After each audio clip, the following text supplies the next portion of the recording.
Hello, BookTube world. Good morning, good afternoon, or good evening whenever you watch this video. My name is Erin, and I'm just going to give a brief review of all the books that I read in November. The first book that I got from the library was Reign of the Fallen by Sarah Glenn Marsh. I rated this book 2 stars. I did not like it. I read it in 2 days because I just wanted to get through it. The only redeeming qualities about this book, other than the general plot was a good idea, the main character is a female woman of color, or girl of color. She's not actually a woman. She's only like 17 years old, but she is a woman of color, and she does have she's queer. She has a female love interest as well as a male one, so it's not explicitly said that she's bisexual, just to throw that out there, but there is a female-to-female relationship in this book, which is really nice to see in a fantasy book, especially when the main character is of color. I feel like that's not really popular in fantasy, at least to my knowledge. I have not read a lot of books like that. I haven't seen a lot of books like that. So that was really exciting when I first picked this up. Also, it's about zombies. I thought it was about zombies. To sum up this story, there is a girl, I don't even remember her name, Odessa. So Odessa is a necromancer, and she works for the royal court, and she basically, whenever a royal dies, she brings them back to life. But the catch is, when you're brought back to life, you have to be covered in like this shroud, and if anyone were to see your body, you would turn into something called a shade, and that's basically just this violent monster that just kills on sight, basically. And yeah, I thought that was a zombie. It wasn't. It was just this monster, so that was kind of a letdown. Going into this book, I thought the plot was super cool, and it was going to be a female of color, it was going to be queer, it was going to be great. It wasn't. Oh my god, it wasn't. There was so much potential here, and like, it's a thick book. I don't even know how many pages it is. It's like over 300 pages. It's like 370 pages. And so much happens that I don't even care about what's happening. The writing is just not there in this book. Yeah, it's just not. So I don't know if this is a spoiler. I'm just gonna throw it out there, spoiler. Even though it's heavily hinted in the plot line, in the little summary in the card. In the book, in the summary. Odessa does have a love interest, so he's a male, it's her boyfriend, and like they're in love and they're gonna get married and everything's wonderful. And I don't, the author just tells me they're in love and tells me that their love is ever dying and that like he's perfect for her and all these things, and like I didn't actually believe it. I didn't care about the relationship. So when he dies, there's the spoiler, I didn't care. And then it's just like she's grieving and she like gets addicted to these potions, and like everyone in her world is just being destroyed by this, and like the development to explain that grief wasn't there. I didn't care. I was just reading what was happening and was like, okay, well, that's happening, I guess. It wasn't there, and it really made me angry. And then I just didn't like the main character. The writing, I mean, it's not the main character's fault, it's the writer's fault. Like, she just flip-flops back and forth with, like, plot details that should have been put in a different place in the story.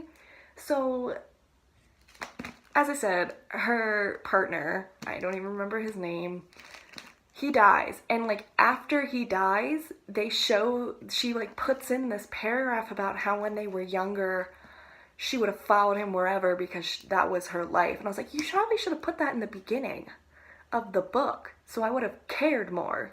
I don't care after he's dead. And then there's like, so she's an orphan, so she doesn't have a mother. So she has all these different mother figures in her life, and she just flip-flops.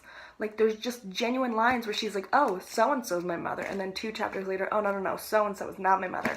This girl, she's my mother. And like, it does, like, that genuinely happens. Like, that's the writing. Those are the sentences that are in there. Because I don't remember the names. Because I didn't care about any of the characters. I wasn't invested in anything that was happening. I just wanted to get through it. The only characters that I even semi-cared about were the side characters who they didn't get anything. They didn't get what they deserved. Like, they deserved so much more plot and development, and they didn't get it. Also, I'm not gonna say what the ending is if you do want to read it because of the character and the relationship, because they do set it up for a sequel. There is a sequel. I don't know if it's already out, to be honest. I'm not going to pick it up. But the ending just throws away the entire character, the minor character development that Odessa has. The whole book is about grieving and caring for the people in your life and being able to talk to them and say all the things that you feel about them to them before it's too late. Like, that's a big part of the book, is relationships and caring about them, for your friends and your family, and being there for people. And then she just, like, and, like, Odessa realizes that. Like, she says near the end, she's like, I realized who these people are and they're important to me. And then she just throws it all away. I'm not going to say what the ending is, but it just completely back turns on there. In, like, a matter of 3 sentences. She goes, yeah, I know I had this development, but... And then she just... Yeah, I don't know. The writing really made me angry because the idea of it was super cool. It was there. The writing techniques were not, so... 2 stars for queer people of color representation, but that's about it. The second book that I read was The Near Witch by Victoria Schwab, and I gave this 3 stars. This was okay. It was definitely not as angry, it did not make me as angry as Reign of the Fallen. I'm pretty sure this is her debut novel, and it reads like a debut novel. It's kind of the same issue with Reign of the Fallen, where there's no depth to these characters, there's no depth to, like, the plot. I'm not invested in them, I'm not invested in the relationships. There's things that happen that don't make sense to me. The plot of this book is that she lives in a town where there's no strangers, everyone knows each other, and a stranger suddenly shows up, and then when he shows up, all the children start going missing. And one of the first kid to go missing is, like, her best friend's brother. And, like, that's only, like... There's, like, maybe 2 sentences where she's like, hey, so-and-so is my best friend. And then the next chapter, her brother's gone, and she doesn't mention her best friend until the, like, one of the last chapters when she needs her. And it's just kind of thrown away. Like, it just, I don't know. I would have cared if the main character would have cared about her best friend losing her little brother. Like, that was really weird to me. One of the other main problems with this book is that there's an instant love. And, oh my god, I don't like that. I was expecting it. In the summary it says there's a love story, but it's just like, on the same page, they meet and then decide they love each other, and that was kind of aggravating. But I didn't hate it. Like, I didn't hate the characters enough to hate the romance. Like, I kind of got it. They were kind of the outsiders in, like, she's an outsider in her own town, he's an outsider in the fact that he's a stranger, and he just shows up in their house, and he's, like, mystical or whatever. So yeah, this book was not bad. I didn't hate it. It wasn't amazing. I haven't read any other Victoria Schwab, so I'm excited to read more from her and see what else she does. This was a good introduction, but it does make me a little cautious to read her stuff. But I'm still going to read it, so I'll let you know what I think later. The third book that I got from the library is Doll Bones by Holly Black. This is a middle grade novel. It's just about 3 friends. It's Poppy, Zach, and Alice, and they're like 12 years old. And they play really intricate and complex imaginary games until Zach's father, who is, like, back in the picture from after not being there for a while, basically tells him he can't do it anymore, he needs to grow up. There's this doll that they actually base their stories around, and it's just this vintage doll that Poppy's mother has. And she claims that this doll is actually a ghost of a little girl, and they need to go on one last adventure to put her bones to rest, or otherwise they would be haunted by her. And that's the plot, and it's really cute. I gave it 3 stars. I wasn't amazed by it. To be honest, if I read it when I was 12, I don't know if I would like it. But as an adult reading this, I did like it. I was entertained, I liked it, and I liked that it gave an insight into the complex feelings that 12-year-olds feel without being super obvious about it. You know, it's a group of 3, it's a boy and 2 girls, and one of the boy likes one of the girls, and the other girl feels left out, and it's not blatantly said, these relationship dynamics, but they're explained and depicted in a way that was realistic and that I appreciated. The plot was iffy, but I really liked the character dynamics and how they talked to each other and how they interacted. So yeah, this was pretty cute. 3 stars. Now, I didn't finish this book, but I do want to mention it because it was in my library haul. But I did get Sawkill Girls by Claire Legrand. So this book I really, really wanted to read because I heard lots of good things about it. And when I went to the library, I saw that they had it. And I was just so excited to read it. But I had always planned to buy it. That was always my plan. And I read the first chapter in the library, and I hated it. I don't know why I hated it. I can't tell you why, but I did. So I decided to get it from the library because I didn't want to spend the money on it if I wasn't going to like it. But then I got a quarter of the way through and decided that I loved it. So I went out and bought it.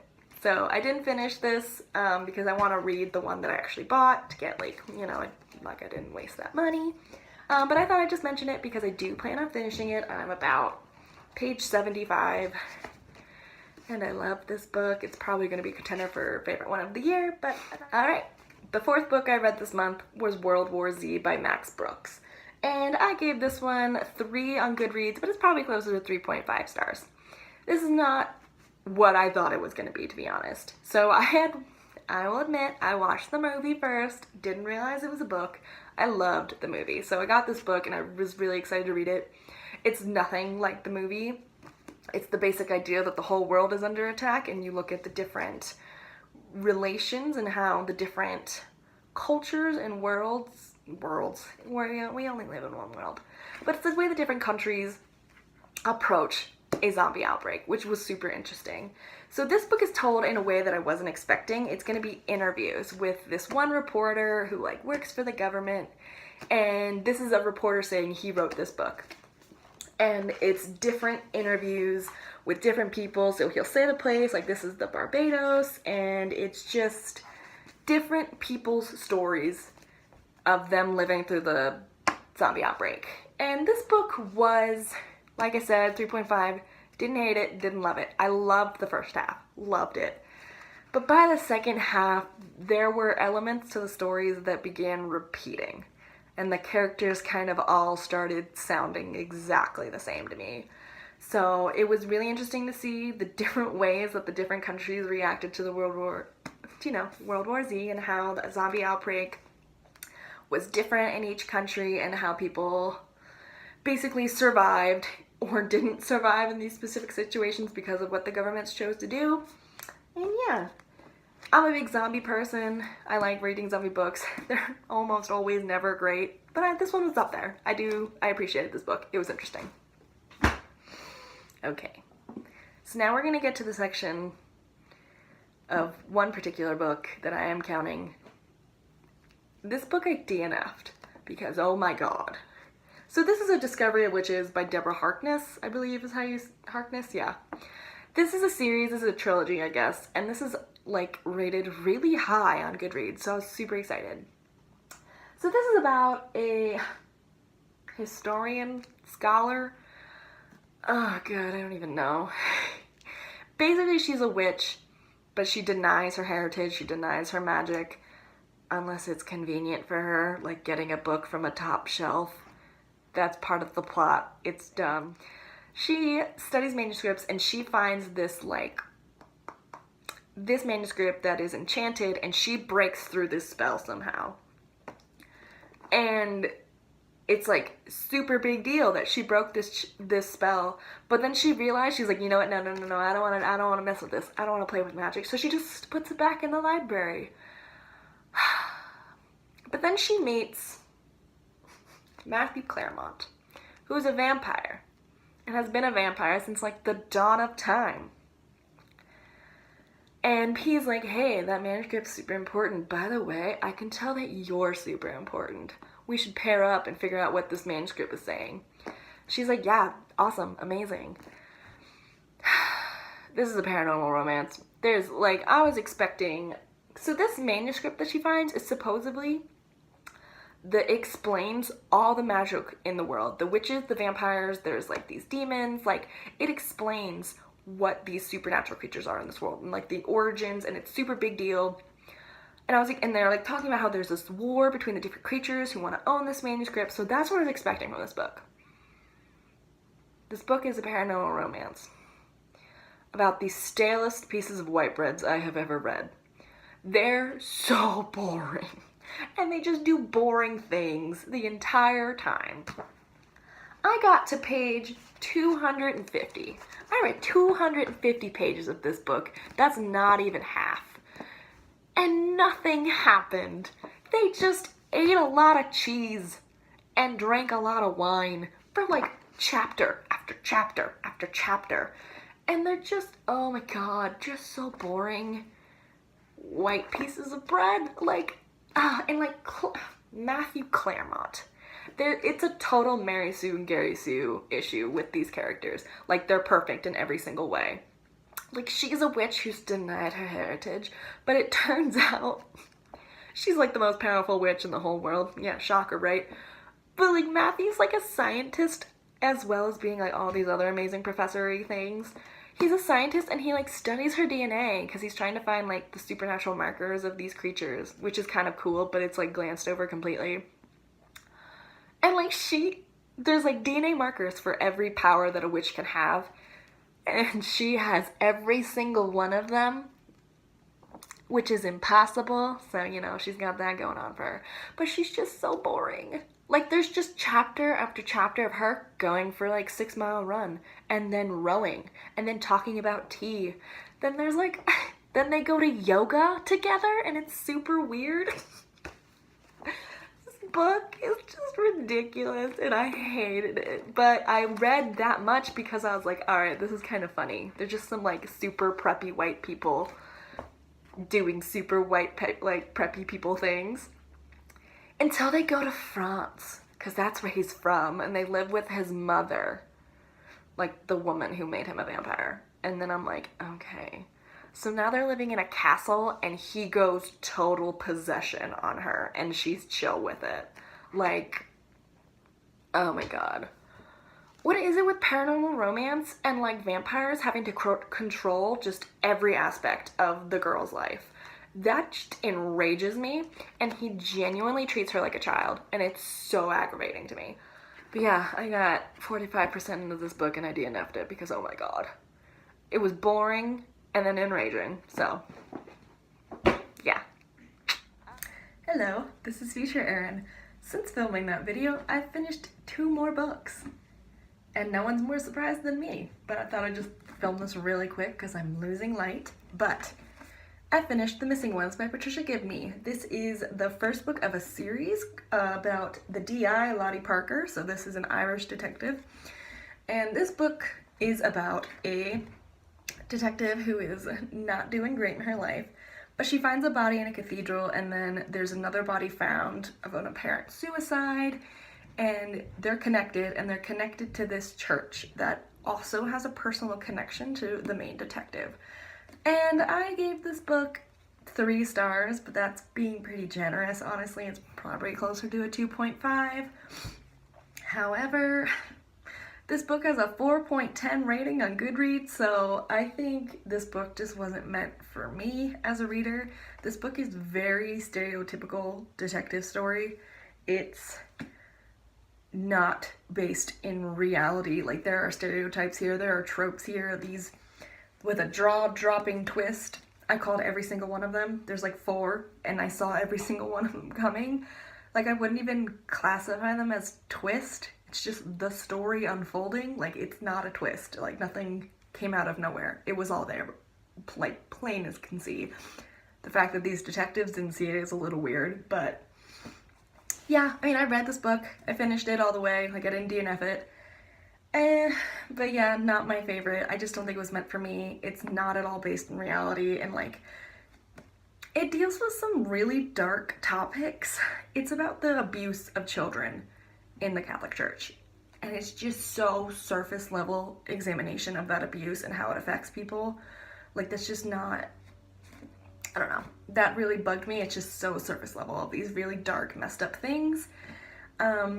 If you are interested in reading this, there is a trigger warning for the abuse. The abuse is described. It's not depicted graphically, but it is inferred, the abuse happening to these children. Like, there are parts of this book that like actively talk about it. So, yep, I read this, 2 stars.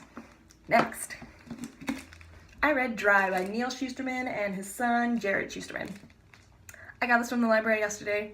I started it yesterday, and then I finished it yesterday. So from like, anyway, I read this in a day, 4 stars. I really liked it. I really enjoyed it. Like, I couldn't put it down. There were some things that kind of irked me about the writing, which is why it's not a 5 star.